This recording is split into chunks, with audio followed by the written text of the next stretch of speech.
we've got a Fireblade CBR1000RR-R and it's the 30th anniversary one. It is a 30th anniversary one, isn't it? Where does it say that? It does. 30th anniversary, yeah it is. So it's the 30th anniversary one. It's currently running a stock exhaust system, which is naff, even though it does say Akrapovic. It unfortunately sucks a little bit. So we're gonna ditch it and we're gonna go for the full Akra system. DNA filter and then mapping. So make some power, let's go.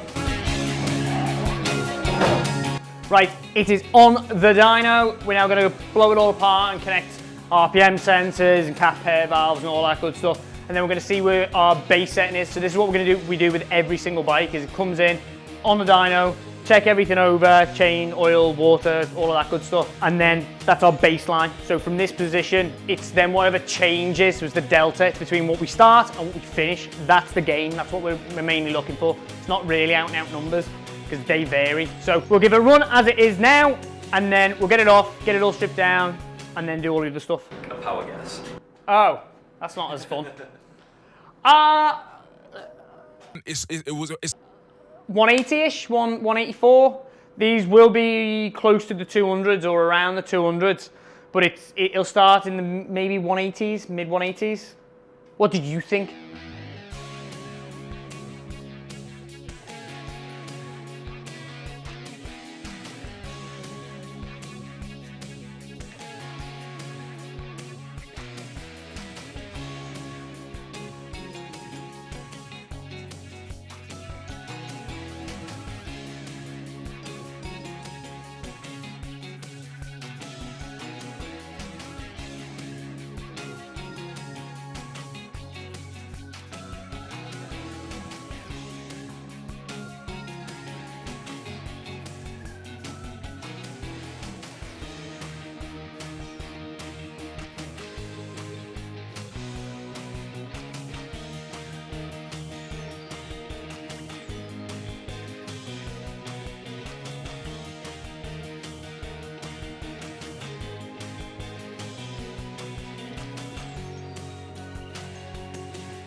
Action, take fucking 45. Okay, it's had its base run. We're fitting the full Akrapovic system, so we've jumped ahead a little bit. All the fairings come off part of the base run anyway. We've gone through that a dozen times on different videos.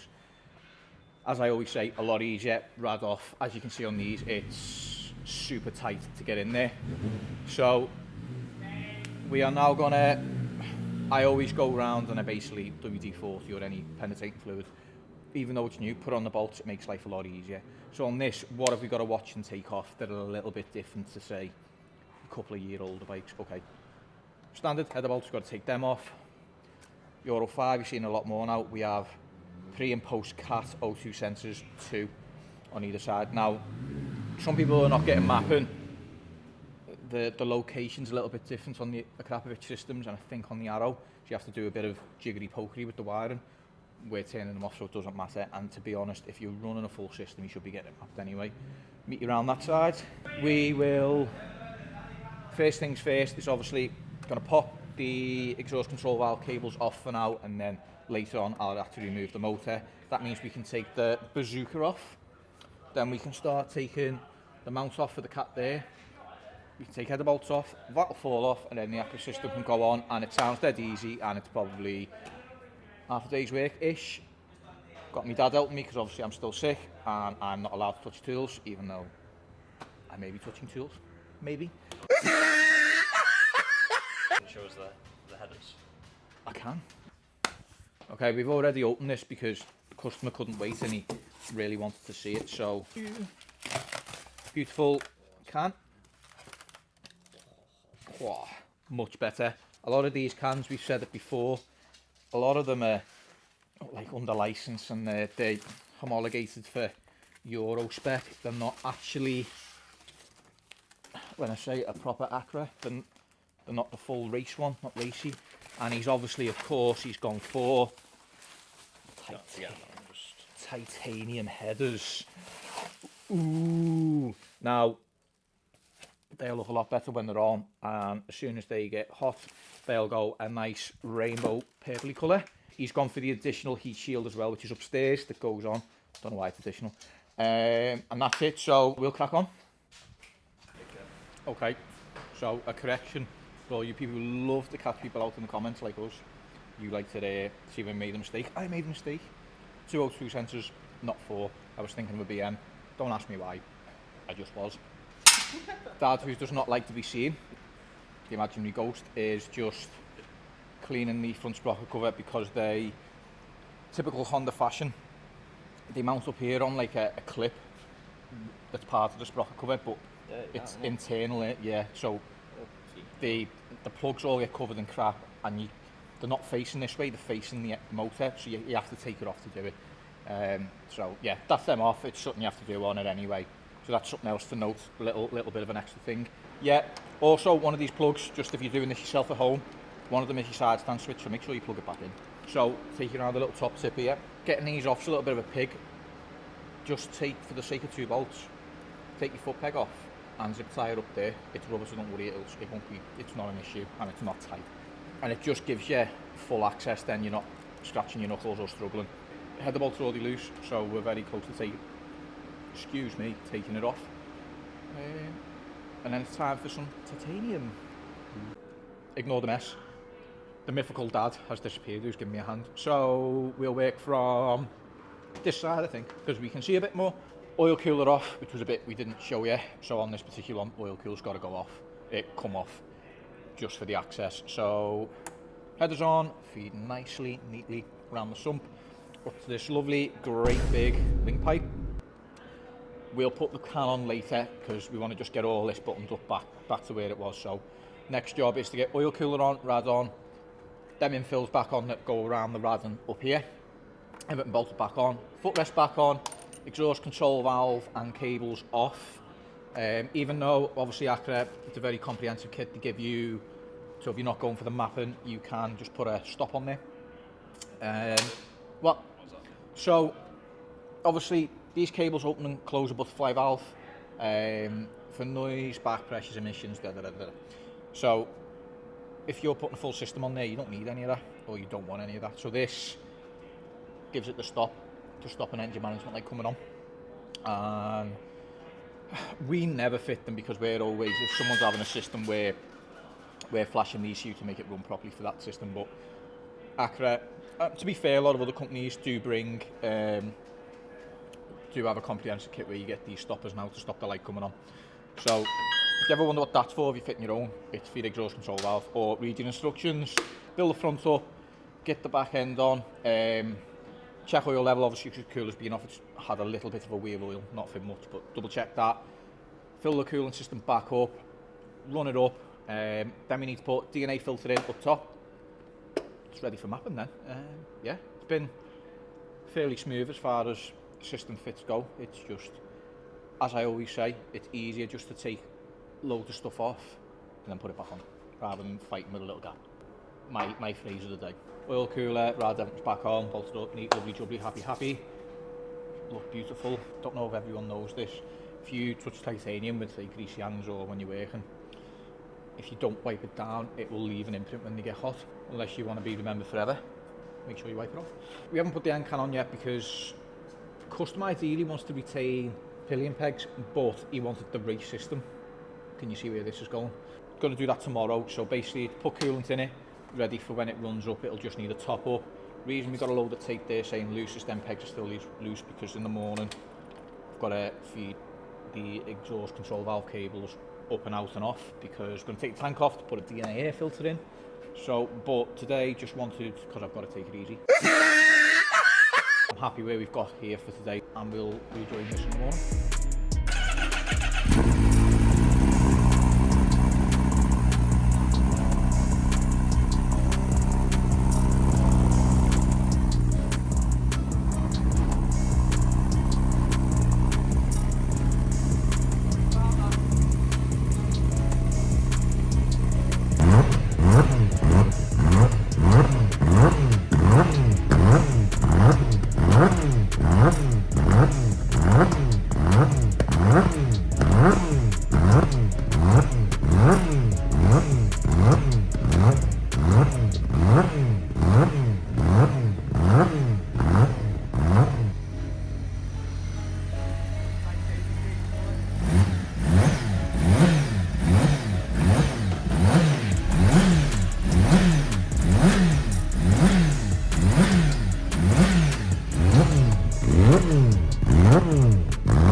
So we now got the air filter in there, which is the DNA one, which is our recommended filter anyway because they fit the best. I mean, look at the surface area on that bad boy. Woo!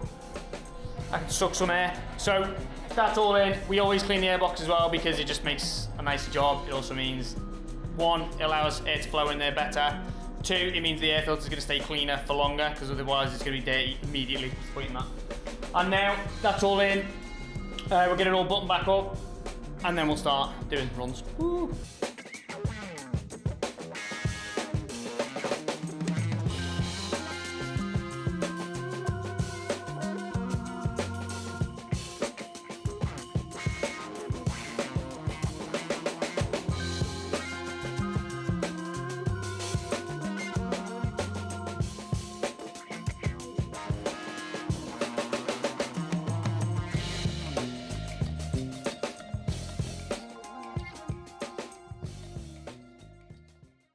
We are pretty much ready to run, so we've done our final checks again. So we've basically done oil, water, chain, everything again, tyre pressure, the lot. We've also now got our data connecting up, which is we're going to run Woolich rather than the Texas for now, because it live onto the actual screen that we're doing changes to, so that makes that a little bit easier. Air filters in, pair valves capped, exhaust all obviously on. We'll double check everything once we do a few sets of runs, and then we'll just check, tighten everything, top everything back up. And on this side, we've got the pair capped. So this is a fresh air injection system, which on this runs right around the front, so it's just here. That's your pair system. So what this does is it bleeds air from the airbox straight into the exhaust port to dilute down the gases inside the exhaust. It's just a trick. SVA. don't tell anyone. So that's what that's about. Now, we have to have that capped for when we're doing the mixture readings, because it's going to change some of the, well, it'll dilute it down, so it's not going to be what the combusted matter is, it's added. So that's all capped, air filters all in. We've flashed the ECU now as well. We've got our engine data all up on there, and then we've also got all of our data information stuff is all done as well. Let's see if it starts.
We're going to build through the map now, so I'll be holding it at different throttle positions and going as far as I can. So there's like 5%, then 8, 10, 12, 15, blah, all the way through to 100% throttle.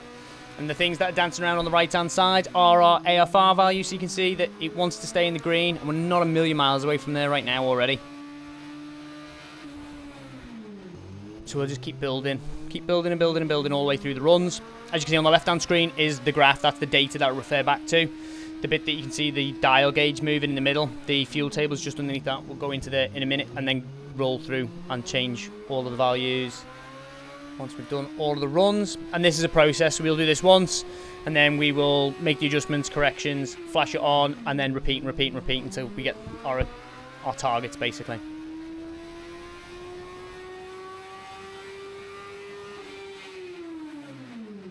And once we've built through the TPS table, then we jump onto the intake air pressure table. Again, this is one there where we roll through live, so we can see what the actual values are on the screen, and then I can make corrections. This doesn't mean that I can see the results of the corrections, but I'm able to roll through these areas, put a little bit of load on the bike, hold it with the electromagnetic brake in the areas where I'm testing, and then see what the values are coming out as on the screen, and then make corrections.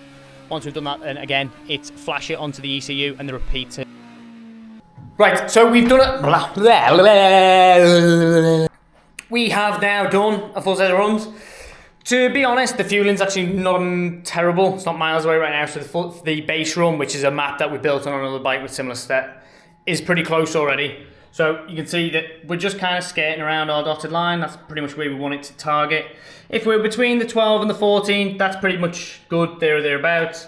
If I show you some of the other runs, so that's 100%. This is before and after. We're just doing the flash, the filter and the exhaust, so we've gained quite a bit already. But if I just show like 40%, you can just see that we're just a touch rich there. 60, we're not bad, and then we go just a little bit lean here. So all we're going to do is we go through this table now, we're going to iron all of those little issues out, make it even better, and then flash it again. So right now we are already sending the file onto the ECU, and then we'll repeat the process and see how close we can get and how many ponies we can extract.